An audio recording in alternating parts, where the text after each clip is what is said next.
guys, balik lagi bersama aku yang pastinya di podcast Oke Gen Z. Dan hari ini kita kedatangan tamu yang luar biasa ya, mahasiswa dari Poltek Parkita. Dan sebelum kita memulai hari ini, ya, kalau kita nggak tahu maka kita tak sayang. sayang. Takut. Iya, tangan lu bakal gak sayang ya.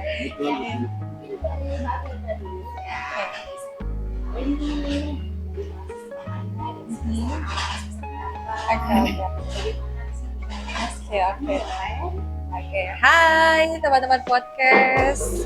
Senang sekali bisa berjumpa ya. Saya Firda Rizkika. Saat ini menjadi mahasiswa akhir dari Politeknik Pariwisata Lombok. Kalau ditanya kesibukan, yang seperti Una tahu ya, aku bergelutnya di dunia public speaking memang, yaitu Master of Ceremony, dan di tahun ini masih menyandang sebagai Dedare Kota Mataram 2024. Itu aja. Baca ya. Oke, saya bukan saya ya. Oke, untuk selanjutnya nih kita bakal berkenalan sama bisnis yang sama. Oke, boleh diperkenalkan nih namanya Mas. Oke, halo teman-teman podcast semuanya. Perkenalkan, nama aku Lalu Handika Arbi. Aku berdomisili di Praia dan saat ini sedang berkuliah di Politeknik Pariwisata Lombok sama seperti Kak Firda. Dan kegiatan saat ini apa ya? Kuliah, jualan, dan latihan. Mungkin itu kesibukan yang saya jalani saat ini ya. Ya. Ya, kamu juga hari ini sama-sama merendah untuk padahal mereka ini Gen Z. Oke. Oke deh, kita masuk topik nih. Bahas tentang dunia. Banyak pasti yang bilang kayak ngapain sih kuliah, terus ada pun yang kuliah juga kayak ngapain sih harus kerja dulu, terus aja kuliah gitu. Nah dari sisi kalian banyak mahasiswa juga yang aktif dalam membangun skill. Membahas tentang manage waktu. Bagaimana sih cara kalian berdua manage waktu kalian, sedangkan pasti banyak banget sibuk ya. Dan apa ya? Pasti dari pandangan teman-teman juga kali ya, di kelas kalau kita sering nggak masuk, sering misalnya ada teman kita nggak ikut gitu. Bagaimana pandangan? Mungkin Dari- Kak Firda dulu. Waduh, Kak Dika dulu gak sih? Enggak, biasanya lady first. Oke.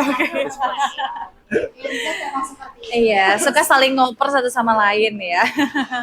Kalau memang dibilang manage waktu, kita memang sebagai Gen Z itu kan selain punya kegiatan-kegiatan yang memang menjadi tujuan utama, kayak seperti yang Kak Dika bilang, kita kalau Kak Dika sendiri ada bisnis, Firda sendiri ada pekerjaan lain di luar kampus, tapi memang dibilang nongkrong-nongkrong kayak gini pasti ada juga ya. Masih oke banget. Jadi kayaknya bagi kita 24/7 itu masih kurang. Iya, betul.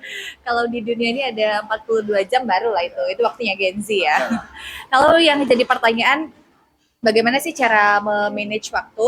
Kalau saya sendiri memang masih di tahap pembelajaran. Jadi ada beberapa hal yang memang harus saya cut off untuk memanage waktu saya agar saya maksimal ngejalanin hari-hari itu. Dan saya belajar memanage waktu itu dari zaman semester 1-2 pada zaman perkuliahan, karena di sana sudah mulai ngambil job-job MC juga. Dan salah satu cara saya biar waktunya itu tidak saling bertabrakan, tugas kampus tetap terlaksana dan lain sebagainya, saya buat catatan semacam timeline yang dimana dalam satu hari itu jam-jamnya udah terfokus, jam untuk istirahatnya berapa. Bahkan kalau kalian ada buka handphone saya, kan kita biasanya media sosial itu ngambil waktu banget ya, nggak sadar tiba-tiba sejam 2 jam kan. Jadi aku udah kayak timer di media-media sosial untuk manage waktu aku. Kalau udah memang 15 menit cukup scrollingnya, cukup bukanya, kerjain dulu hal yang lain. Itu salah satu caraku untuk gimana sih biar tugas kampusnya tidak terlalaikan di balik job desk yang lain. Nah, pada awal-awalnya memang agak sulit ya, pasti akan ada beberapa yang terlena, ada yang nggak kekerjain, apalagi ya kalau ditanya pandangan temen, gimana sih gitu kalau kerja kelompok ngabsen terus kayaknya. Nah, kalau aku sih seusaha mungkin kalau memang ada tugas kelompok seperti itu, aku memberitahu atau menanyakan, saya tugasnya apa, saya bisa kerjain di rumah atau enggak, deadline-nya saya dikasih kapan. Jadi kalau memang deadline-nya mepet tuh, ya udah saya ngerjain last minute. Karena saya tipikal Gen Z yang kalau ngerjain tugas itu harus ya 30 menit sebelum penguploadan. Kayak gitu sih. Deadline banget Iya, ya. jadi buat timeline itu sangat-sangat membantu dalam bagaimana rutinitas saya sehari-hari. Kalau Kak Dika? Oke, boleh ya mic-nya. Kalau untuk saya sendiri sih, gimana cara memanage waktu itu yang pertama tentunya dibantu oleh handphone ya. Terus kemudian ya sama. Kemudian di sana itu kan satu hari itu 24 jam. Kebetulan saya itu orang yang susah sekali bangun kalau sudah tidur. Itu ya, maksudnya itulah apa namanya? Kebanyakan Gen Z kan kayak gitu semua.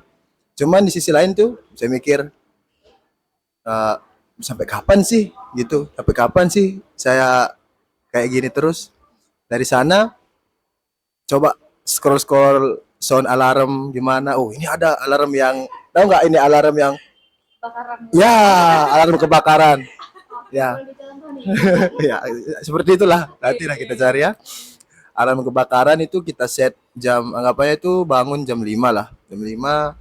Kemudian kalau ada jam kuliah nanti kan biasanya jam kuliah itu antara sampai jam 8 atau sampai jam 12.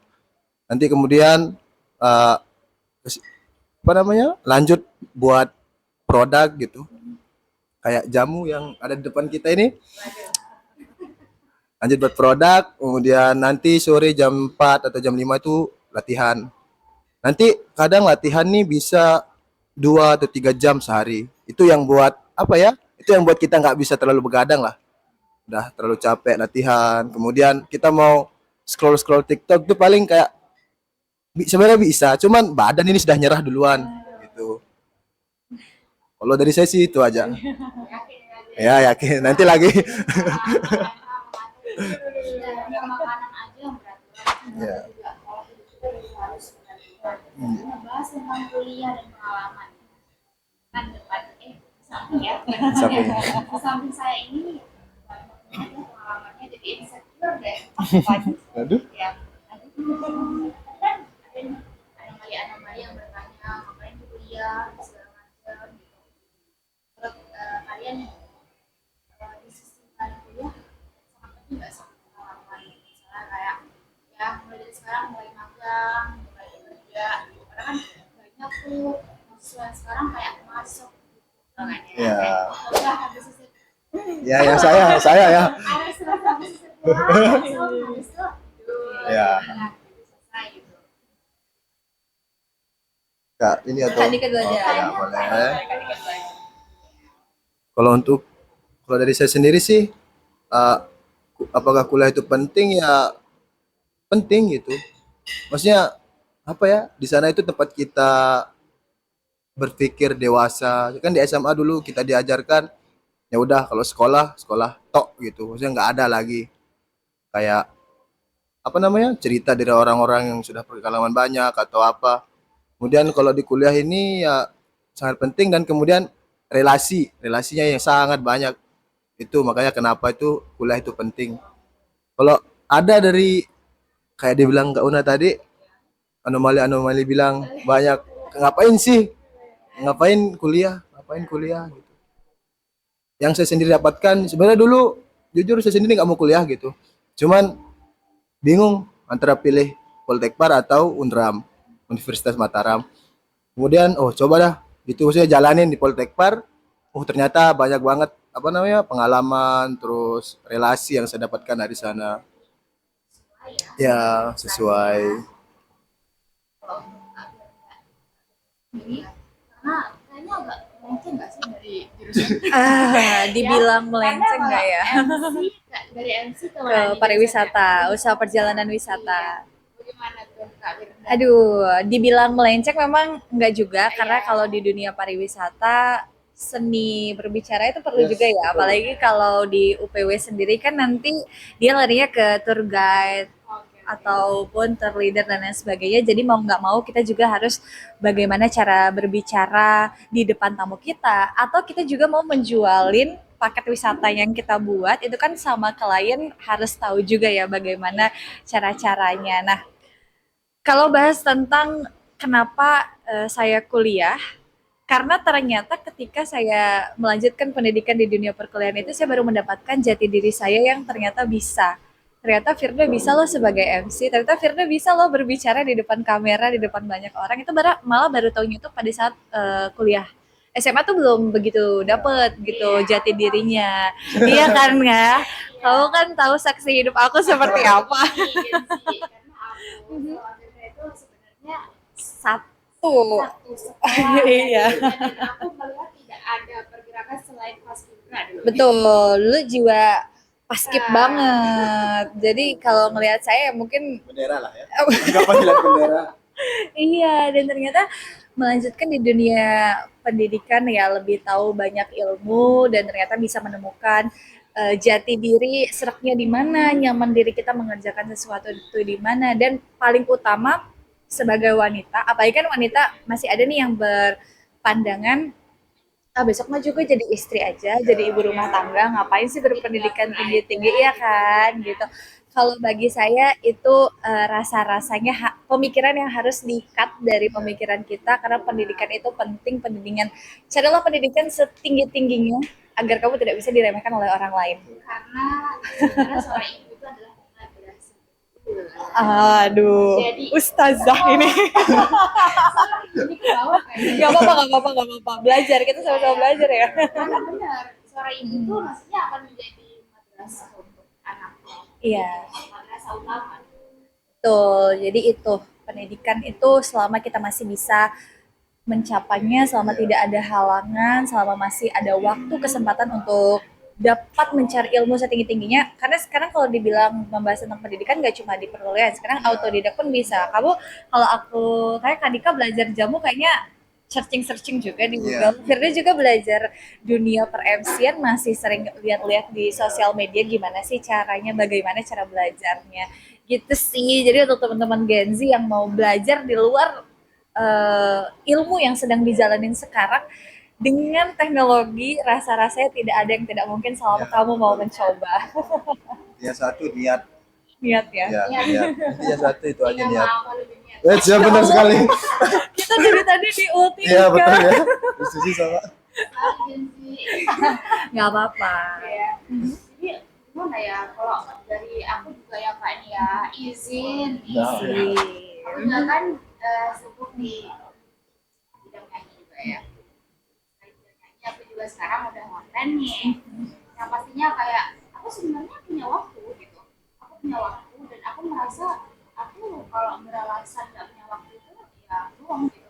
Karena sebenarnya menurut aku kita aja nggak bisa memprioritaskan Ya. yang mana nih yang kita mau duluin gitu. Jadi ada nggak sih kayak apa ya pesan gitu cara gitu dari kalian berdua untuk Gen Z ini.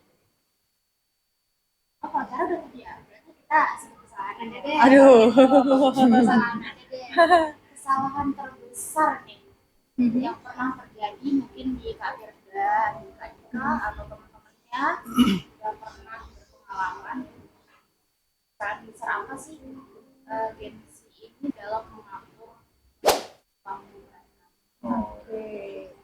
Kalau dibilang kesalahan secara garis besar teman-teman Gen Z kan setiap orang punya rutinitasnya masing-masing ya. Cuma kalau dari aku sendiri selama aku mencoba di dunia yang aku lagi dalamin saat ini, aku sedikit menyesal dengan kesalahan aku pada zaman sebelumnya yang dimana terlalu terlena, terlalu tidak berani mencoba, takut gagal. Ya, takut gagal itu yang jadi alasan utama kenapa nggak mau mencoba. Dan ternyata ketika kita mencoba, di situ kita tahu kita bisa atau tidak. Dan saya rasa saya juga pernah melakukan kesalahan pada saat awal-awal di dunia karena saya penyiar juga, dan itu tuh memang awal-awal masuk banyak kesalahan dan lain sebagainya. Tapi alhamdulillahnya saya mau belajar, yang dimana itu membuat saya pribadi ngerasa em, saya lebih memiliki tingkat kepercayaan diri saya gitu. Karena kalau kesalahan zaman dulu yang nggak mau coba, nggak berani semuanya apa-apa tuh takut takut takut takut, ya jadinya kamu nggak dapetin apa-apa. Dulu kenapa Firda jadi yang dulu ya karena kamu takut. Tapi kan sekarang pas kamu coba kamu tahu bisa kan gitu kalau kedua. Atau terlalu terlena dengan cinta ya? Aduh, Biasanya sih gengsi gitu ya. Kayaknya jangan fokus ke cinta dulu deh. Ya bagaimana Kadika? Silakan. Kamu memotong izin ya. masalah cinta emang berat sih. Kalau kalau untuk saya sendiri sih apa kesalahan yang pernah saya lakukan di sebelumnya itu ingin menggabungkan semua kegiatan itu menjadi satu. Anggapannya itu kayak kuliah nih, tugas tugas, kemudian jualan digabungin sama latihan. Pernah suatu hari cerita ya, cerita masa lalu jadi ya, cerita. Suatu hari tuh kayak kuliah nih,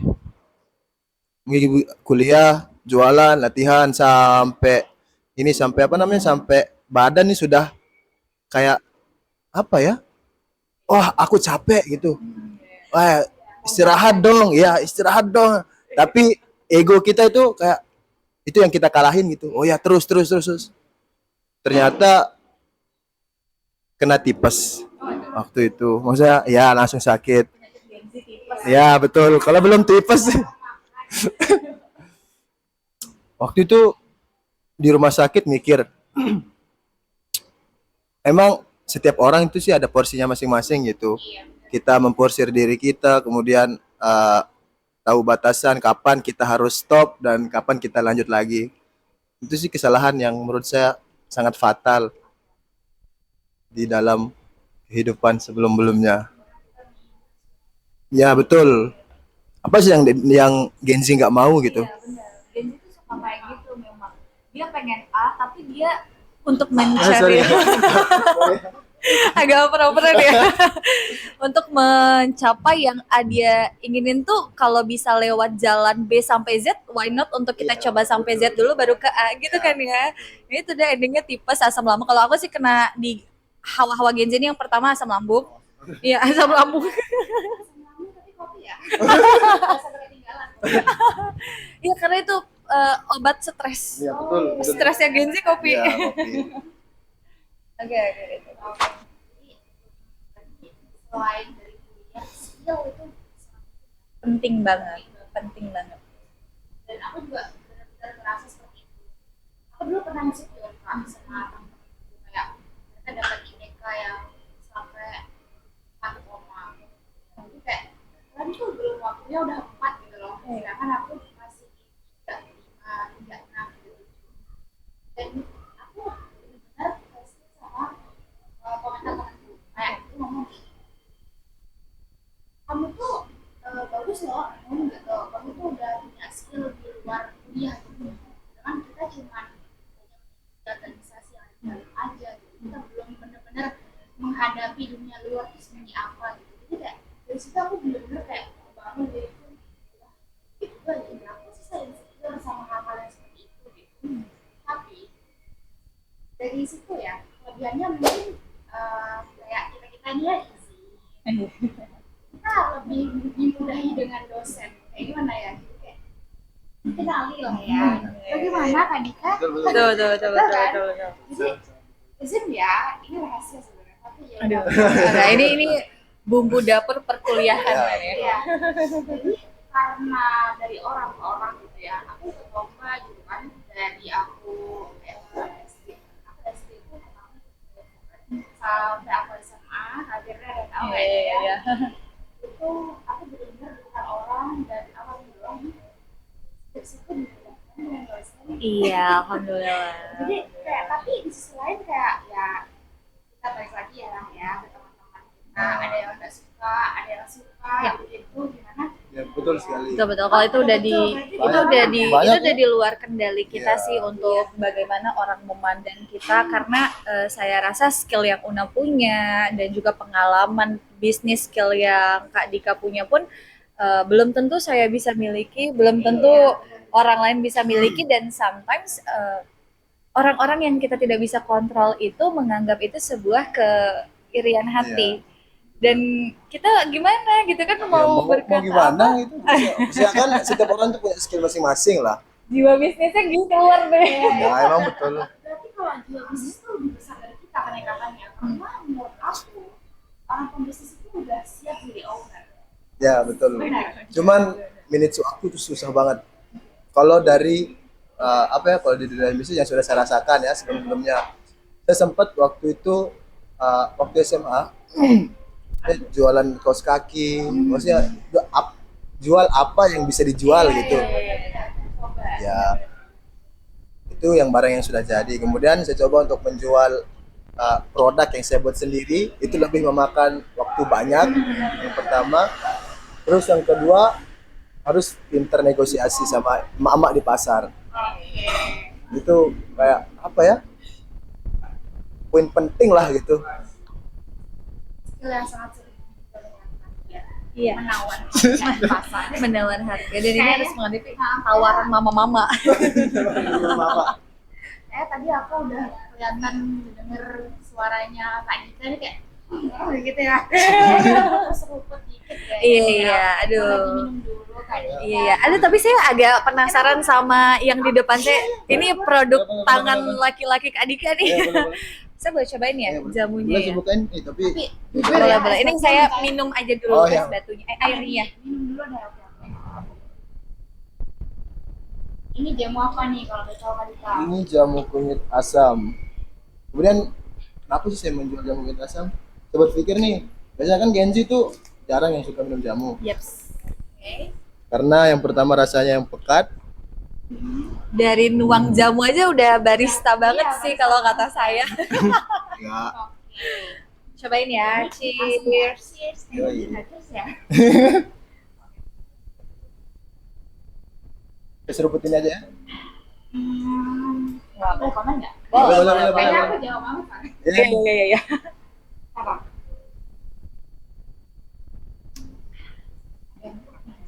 Kurang apa tuh? Kurang banyak. Kurang banyak Iya. sih. Enggak. Kayak gimana ya? Apa yang kurang? udah terbiasa kan mamaku buatin aku jamu. Jadi kayak ada kurang rasa jeruk deh kayaknya jeruk.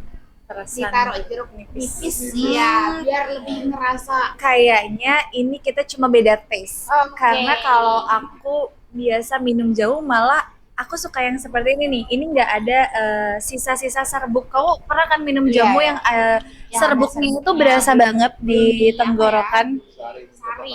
Iya betul. Dan itu kan yang biasa beli di komersil seperti itu. Dan ini nih kalau minum kopi nih ibarat manual brew banget Iya. nih. Enak loh, enak. Iya enak.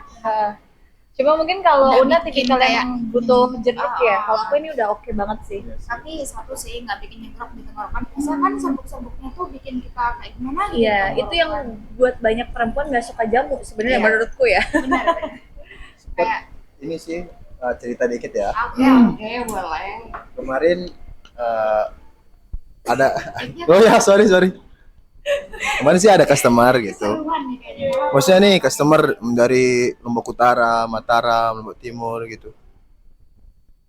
Nyari-nyari. Cuman saya mikir nih, orang kan kebetulan saya sendiri orangnya mut-mutan gitu. Oh iya sudah tahu. ah. Nah kemudian buat kita nganterinnya nih yang ke Lombok Timur, ke Lombok Utara itu kayak wah jauh banget gitu. Terus cuma ada komen, iya ibu-ibu, mama lah gitu kan. Kan mama ini kayak unik satu sama lain. Ada mama yang komen, ih kenapa sih ini kemanisan jamunya? Sedangkan biasanya kan mama gitu. Terus ada mama yang kayak, oh ya gini dah pas. Terus kemarin ada mama ini hari pertama beli dulu satu. Set. Besok paginya datang, mak beli lagi dia bilang, mana yang kemarin tuh sudah saya habis sekali minum kemarin, yuk kaget kan gitu. Maksudnya beda inilah, beda taste setiap mama ya.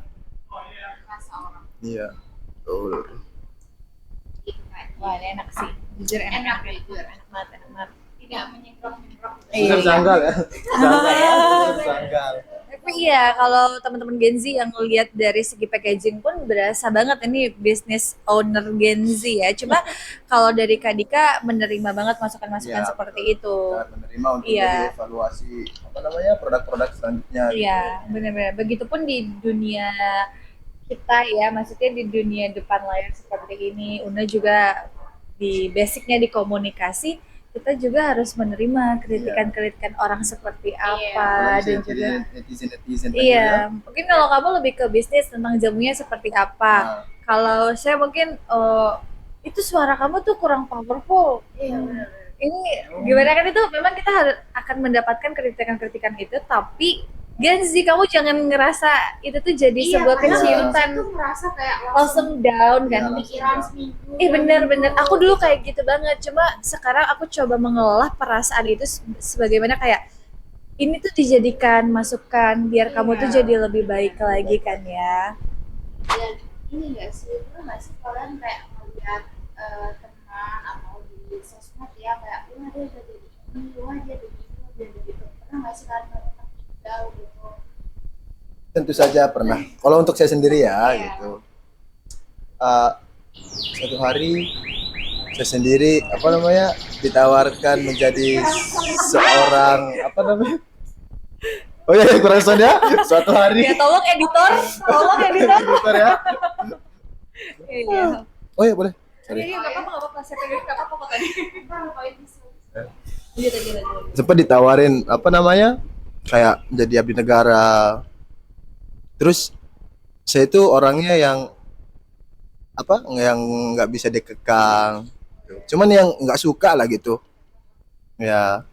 Terus saya mikir nih, oh, kalaupun saya jadi abdi negara, ya nanti apa namanya? Cepat kaya lah gitu. Oke. Soalnya kan yang pertama nih kita umur 20-an tuh umur 19-an tuh udah punya gaji sendiri. Cuman yang kedua kita kayak nggak nyaman kerja gitu. Nah kalau untuk saya sendiri sih gitu, apa ya? Lakukan apa yang saya senang. Tuh. Berarti kayak gini ya, banyak tuh kan kayak statement kayak di umur 20 tuh kita harus bisa dapat sekolah yang Ya, lebih betul, murah ya. Oh, kayaknya dia di sana deh. Ya, posisi kayak gitu ya. Mungkin kalau saya agak beda nih sama Kak Dika. Ya balik lagi setiap orang punya beda-beda ya. Aku tipikal orang yang memasa bodohkan itu karena kalau aku merasa aku tertinggal dan lain sebagainya dari teman-teman yang memang sudah mencapai titik kesuksesannya masing-masing, saya rasa setiap orang punya Ya, suksesnya masing-masing, waktunya masing-masing, dan saya tipikal orang yang kalau saya kepikiran ke sana saya nggak akan berkembang karena saya akan kepikiran di situ-situ terus. Jadi semenjak kuliah ya, posisinya semenjak kuliah saya berusaha untuk sadar bahwa apa yang sedang kamu perjuangkan saat ini, apa yang sedang kamu jalani saat ini, itu bukan karena orang-orang lain sudah mencapai ajang kesuksesannya, dan ini bukan ajang dunia menurut saya ya kan. Maksudnya kalau ajang dunia ya ada yang juara 1, 2, 3, kayaknya nih enggak deh gitu. Dulu nih sebelum kita closing ya, kayaknya sedih banget deh aku kayaknya. Kenapa? Karena kita akan berpisah. Ya, udah lama kan kita nggak bertemu nih, kita dipertemukan lagi ya. Sangat susah menjadwalkan dua orang ini ya. Kenapa? Nggak ada. Apa tuh? Apa sih pesan untuk mahasiswa Gen Z sekarang yang sedang mungkin memang punya masing-masing ya, ada yang pengen fokus kuliah, ada yang pengen fokus dengan prestasinya, ada yang mau fokus dengan bisnisnya ya. Itu bagaimana pesan kalian bisa kalian sampaikan ke Gen Z nih supaya Gen Z itu nggak ini Enggak ini apa? nggak, yang penting dia sudah tahu dari pengalaman kita Ya. dan dia belajar gitu. Kita sharing dulu. Kak Firda, yes. Ladies first ya. Jadi pesan aku untuk kamu para Gen Z yang lagi nonton di rumah ataupun dimanapun kalian berada ya, karena biasa Gen Z menontonnya sembari nyetrika dan lain sebagainya. Iya iya. Iya. Kita sama-sama belajar di dunia ini, tidak ada manusia yang sempurna bisa langsung mencapai titik kesuksesannya. Pesan saya adalah teruslah belajar, teruslah berani mencoba. Tidak ada kata gagal sebelum kamu mencoba. Dan satu yang perlu diingat, kerjakan sesuai dengan batas kemampuan pikiran dan hati kamu. Jangan dipaksakan karena semuanya ada waktunya. Keren, keren ya kata-kata Quotes of the closing-nya day ya. Tadi kan. Mungkin kalau dari saya sendiri pesan-pesan buat Gen Z semuanya, stop mageran lah. Sampai kapan sih kita kayak gitu? Gitu. Terus kemudian apa namanya? Kerjakan apa yang kamu sukai. Jangan dengarkan kata orang lain. Anggap orang apa? Cecemohan orang? Sorry ya. Cemoohan orang itu adalah support buat kemajuan kamu di masa depan nanti. Oh benar, jangan cinta-cintaan dulu ya kayaknya. Mungkin kalau cinta-cintaan tuh Semangat aja lah. bukan. Oh enggak. Boleh cinta, tapi misalnya satu hari 24 jam, ambillah 1 jamnya buat cinta-cintaan. Dikit banget. Ada loh perspektif lelaki nih yang bilang kayak kalau saya belum ada duit, saya nggak akan pacarin orang. Yes, Saya betul. nggak akan membangun hubungan dengan perempuan. Iya, Benar. betul. Oke. Cuman apa ya? Maksudnya kita nih bukan kita ya maksudnya. Aduh. Kamu aja deh. Ya, oke. Saya aja ya. Kenapa sih sekarang ditanya nih sama teman-teman atau siapa? Kenapa sih sekarang kamu susah banget mau pacaran atau gimana? Saya itu orangnya kayak apa ya? Buat apa sih kamu pacaran kalau cuman sebatas morning kemudian teleponan 24 jam. Sedangkan nanti waktu misalnya anggapannya nih kita sudah pacaran 1 tahun atau 2 tahun. Nah, terus untuk kehidupan ke jenjang yang lebih serius itu kita butuh modal gitu. Anggapannya itu kalau saya sendiri menginvestasikan waktu untuk apa namanya? Gimana ya ngomongnya? Maksudnya buat kedepannya lah gitu.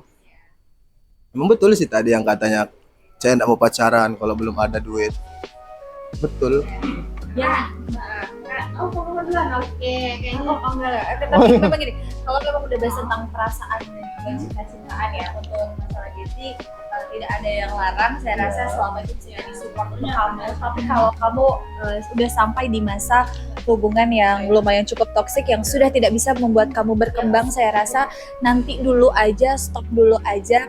Lakuin apa yang kamu masih mau. Tapi kalau memang pasangan kamu bisa nge-support Ya, kamu, betul. bisa ngebantu, ya why not juga Ya. untuk penyemangat kita ya. Aduh ini kalau udah bahas cinta-cinta memang agak akan panjang ya. saya suka episode deh. Iya. Ya, jadi begitu ya Kak ya, karena aku dapat statement dari teman aku kayak wah seru juga karena gimana pun laki-laki itu nggak akan jauh dari pendidik kita uang Ya. kerjaan nih sampai mati pun begitu. Ya, semua manusia tidak laki-laki perempuan, Iya. namanya uang sekarang kita apa-apa butuh banget ya. Zakat pakai uang, Betul. Iya, betul. berkorban pakai uang. Iya. Jadi Keluar lagi ustazahnya ini. jadi sebenarnya gimana konsep ngejar dunia ya kayaknya untuk episode selanjutnya deh. Oh, ya. Oke. Oh ya sih, sebentar saya ada kata-kata sih dulu ini sebentar. Waktu itu sempat lihat di sosial media ada yang katanya itu kasihan sama laki-laki gitu. Kecil dimarahin ibu, kerja dimarahin atasan, sudah nikah dimarahin istri. Maksudnya untuk para wanita nih. Untuk para wanita ya gitu. Hargailah pasanganmu selagi apa ya?